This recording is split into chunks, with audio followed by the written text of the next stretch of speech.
In this video, we will deduce Lorentz transformation equations. The main discrepancy of Galilean transformation equation is that it does not preserve the constancy of velocity of light. That means it is not in accordance with the special theory of relativity. And also, it failed to explain Maxwell's field equations. So all these discrepancies are overcome by a new transformation equation called Lorentz transformation equation. The transformation was applicable to both Newtonian mechanics and electromagnetism was called Lorentz transformation equations. And it was first deduced by Albert Einstein in 1905, and he called them as Lorentz transformation. Because these set of equations are first deduced by Lorenz in his theory of electromagnetism. To credit his contribution and to honor him, Einstein named these transformation equations as Lorentz transformation equations. So the main criteria on which the new transformation has to be deduced is these equations should be a linear one, and it should also preserve the constancy of speed of light. And thirdly, these new set of equations, that is the Lorentz transformation equation, should approach Galilean transformation in the range of low speeds when you compare it with the velocity of light. So these are the basic criteria that was taken into account by Einstein while deriving the new set of equations. So let's see how can we deduce it. For this, let us choose two inertial frames of reference, S and S prime. And this S prime is moving along the positive direction of Z axis with a velocity v relative to the frame, that is relative to another frame S. So it's not necessary that S prime is moving along the axis, along the Z axis. Either you can choose it as an X axis or as an Y axis. Okay. So here I am taking this S prime is moving along the direction, positive Z direction of Z axis. And let us choose T and T prime be the times recorded in the two frames S and S prime. And for simplicity and for our convenience, we assume that the origins O and O prime of the two inertial coordinate systems coincide at 0. So that means at a t equal to t prime equal to 0, the observers or the origins O and O prime coincide. So this is an simple graphical representation of a Lorentz transformation. We have the two inertial frames S and S prime, where S prime is moving along the positive Z axis with a velocity v. So let us imagine at time t equal to 0, a source of light fixed at the origin of the unprimed system, that is in the S frame, emits a pulse of light. So as the time grows, what happens? The light pulse also grows, and the wavefront, or it grows as a spherical wavefront. So when the light reaches the point at P, the positions and the times will be measured by O and O prime as a function of x, y, z and t in S prime, and as a function of x prime, y prime, z prime, t prime by O prime. Okay, now an observer who is fixed in the unprimed system will see the light pulse as a spherical wavefront which grows with the velocity of light c. Since it is a spherical wavefront, we can make use of the equation of a sphere. So equation of the sphere is nothing but it is x square plus y square plus z square is equal to r square, that is the radial vector, the square of the radius vector. The square of the radius vector r is computed as So c is equal to the velocity is equal to distance by time taken. Velocity here is c, the distance is the radius vector r, and the time taken. So c is equal to r by t, or r is equal to ct. So in place of the square of the radius vector, we substitute c square t square. So taking into the other side becomes x square plus y square plus z square minus c square into t square is equal to 0. Let us take it as equation number 1 and 2 respectively. So we know the speed of the light is invariant. So the observer in the primed system who is moving with a velocity v along the positive z direction will also see the pulse of light growing as a spherical wavefront. So for this case also, we can write the equation as x prime square plus y prime square plus z prime square is equal to c square t prime square. And rearranging, we get x prime square plus y prime square plus z prime square minus c square t prime square equal to 0. Let us name these two set of equations as equation 3 and 4. See, now let us look at equation number 1 and 3. So from 1 and 3, it is obvious time is no more or considered as no more a scalar invariant, but it is considered as a function of a particular coordinate system in uniform motion relative to the other system. So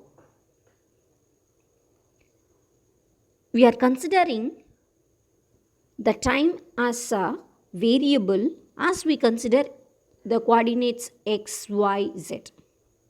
So the time is now an invariant quantity. Okay, the need of transforming time scale in going from one system to another system is, that is, in one frame we take it as a t and other frame we take it as a t prime. The reason for this is to make the equations 1 and 2 equivalent on both the side. Merely the rearranging the space coordinates alone cannot give the wave pulse that are simultaneously concentric sphere in both the systems. So only with changing x, y and z, values of x, y and z, we cannot get the make the wavefront spherical in both the frame of references. To make them spherical in both the frames of reference, we make time as also an invariant quantity. So to get the transformation, we make use of equation number 2 and 4. We could see the other side of the right hand side of the equation 2 and 4 is equal to 0. So which means the other hand side, that is the left hand side, must be equal. So x square plus y square plus z square minus c square t square is equal to x prime square plus y prime square plus z prime square minus c square t prime square. Now let us introduce new coordinates or a new representation for this x, y, z. The new coordinates are x1, x2, x3, and similarly for the primed coordinates, let us introduce x1 prime, x2 prime and x3 prime. So when we introduce our equation 5 becomes x1 square plus x2 square plus x3 square minus c square t square is equal to x1 prime square plus x2 prime square plus x3 prime square minus c square t prime square. Or in short, using the summation relation, we can write it as summed over I equal to 1 to 3 xi square minus c square t square is equal to summed over I which runs from 1 to 3 xi prime square minus c square t prime square. So here I takes the value from 1 to 3. Now let us introduce third coordinate, which is fourth coordinate, which is an imaginary coordinate and is given by x4, which is equal to ICT. So in equation 6, in place of minus c square t square, we can write x plus x4 square. So our equation 6 gets modified as summed over mu equal to 1 to 4, x mu square is equal to summed over mu to 1, mu equal to 1 to 4, x mu square. So this is equation number 7. So looking at the equation 7, we can see the square of the radius vector is invariant under a coordinate transformation in 4-dimensional space. And also equation 7, that is x mu square is equal to x mu prime square, represents an orthogonal transformation of a vector in 4-dimensional space. So we can call Lorentz transformations are merely the orthogonal transformations of 4-dimensional space, or it is also called as in world space or Minkowski space. Okay.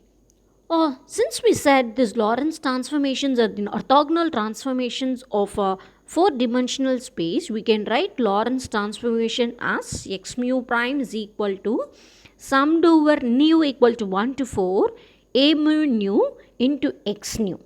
So here a mu nu is nothing but these are the elements of linear transformation matrix. So these transformation matrix takes us from one coordinates to another coordinate system. So let us take the primed system. S prime is moving with a velocity v along the x3 axis. Initially we have said the S prime is moving along z axis in a positive direction. So z is nothing but it is x3. Now we can write equation 8 as x1 prime is equal to a11 x1 plus a12 x2 plus a13 x3 plus a14 x4. In the same way, we can write it for all the 4 components. So x4 prime becomes a41 x1 plus a42 x2 plus a43 x3 plus a44 x4. Now we know x1, x2, x3 are pure space coordinates and they have real numbers. So to make x1 prime, x2 prime, x3 prime real, the components a14, a24, a34 or the elements a14, a24, a34 should be imaginary, because the product the other party, the x4, is an imaginary one. So to make the fourth part a real one, we make this 3 elements as an imaginary one. And similarly for x4 prime, we know x4 prime is an imaginary. Already the fourth one, a44 x4 component, is an imaginary one because of the presence of an x4. But the other 3 parts, a41 x1, a42 x2, a43 x3, to make them also imaginary, we make a41, a42, a43 should be an imaginary component or an imaginary element, where a44 should be a real because x4 is already an imaginary one.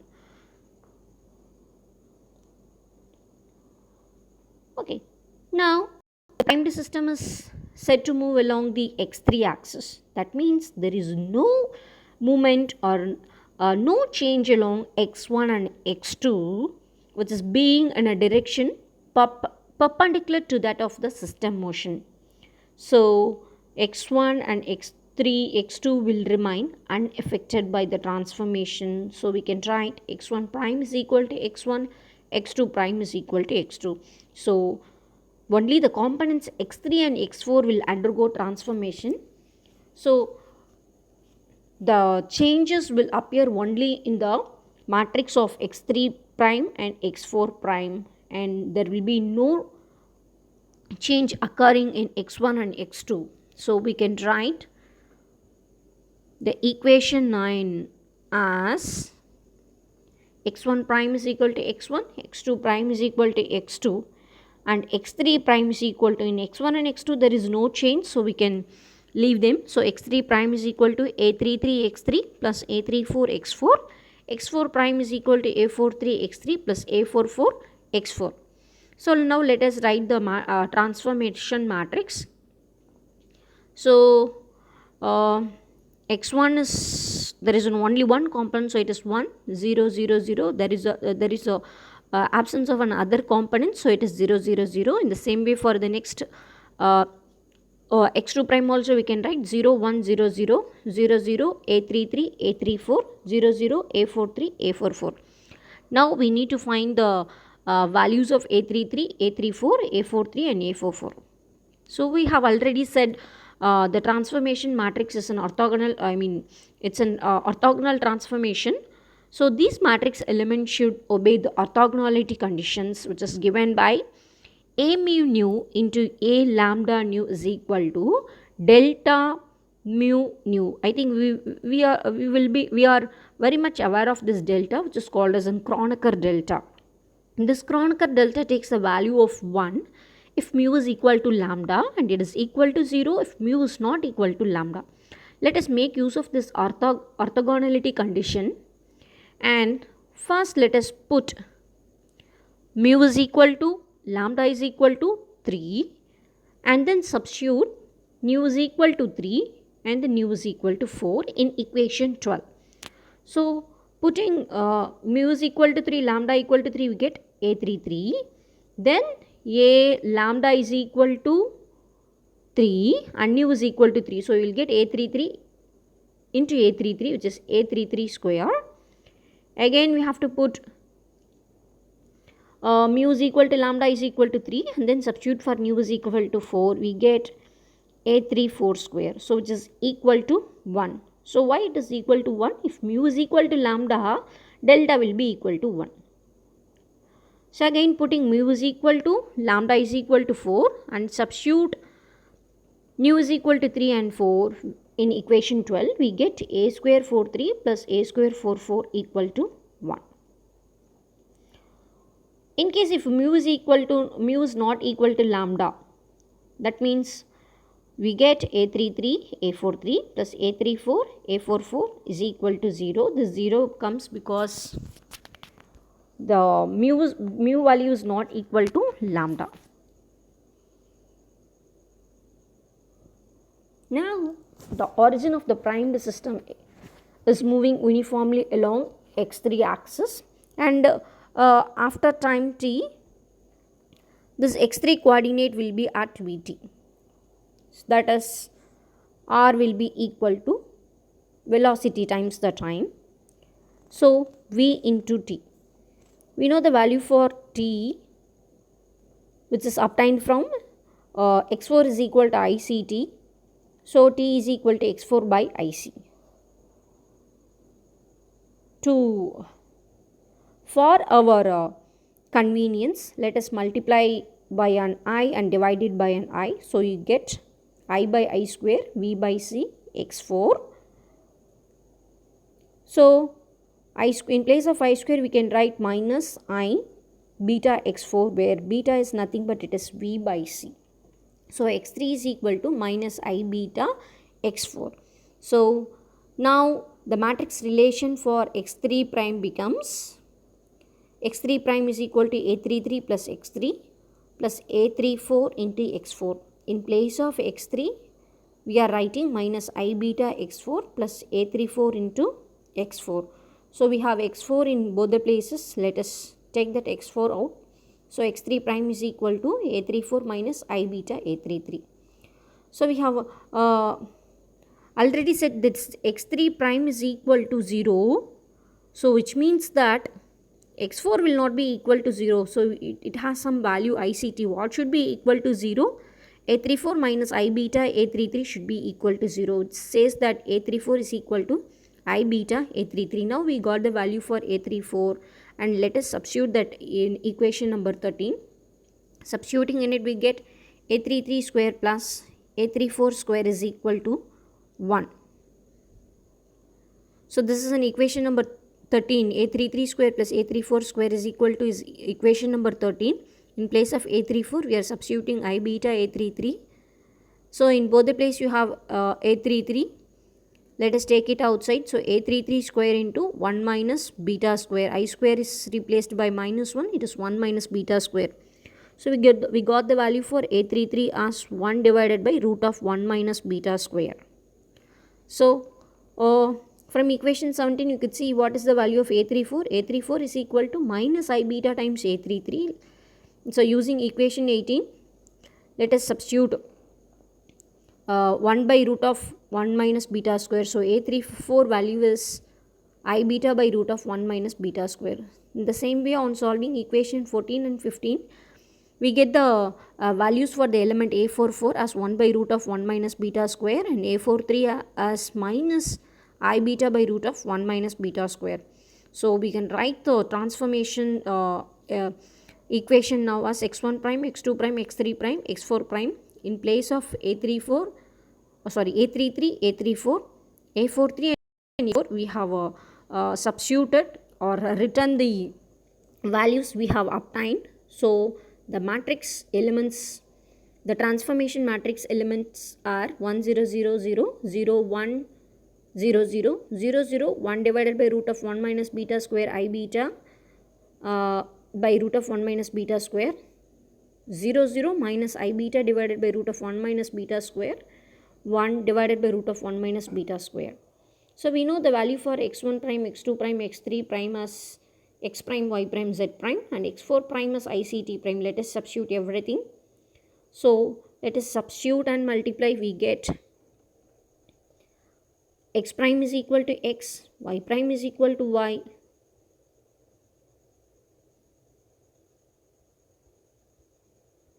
x prime is equal to x, y prime is equal to y, z prime is equal to, z prime is equal to, so z minus vt divided by root of 1 minus beta square. We know what is the value for z and I. So z minus vt, it is because of I beta by root of 1 minus beta square into ICT. So I into I will get minus 1, beta is v by c, and cc will get cancelled, we will get vt. So that's why z prime is equal to z minus vt divided by root of 1 minus beta square. In the same way, and solving the fourth one, we get t prime is equal to t minus vz by c square divided by root of 1 minus beta square. In some textbooks, here we have taken the transformation is along the z-axis. In some textbook, they take the transformation is along the x-axis. Then the transformation equations will be x prime is equal to x minus vt divided by root of 1 minus beta square. Y prime will be equal to y. Z prime will be equal to z. Here I have considered the x prime is moving along the positive z-axis. So it depends upon on which coordinate the inertial frame is moving. So these set of equations are called as Lorentz transformations equations. We can also write inverse Lorentz transformation equations as x is equal to x prime, y is equal to y prime, and z is equal to z prime plus vt prime divided by root of 1 minus beta square, and t is equal to t prime plus vz prime by c square divided by root of 1 minus beta square. These set of equations are called as Lorentz transformation, inverse Lorentz transformation equations, and these transformation equations are obtained if we consider, or if the S frame of reference moves with the velocity, that is a negative velocity of minus v relative to S prime along the negative z direction. Say it is a written error as an x direction.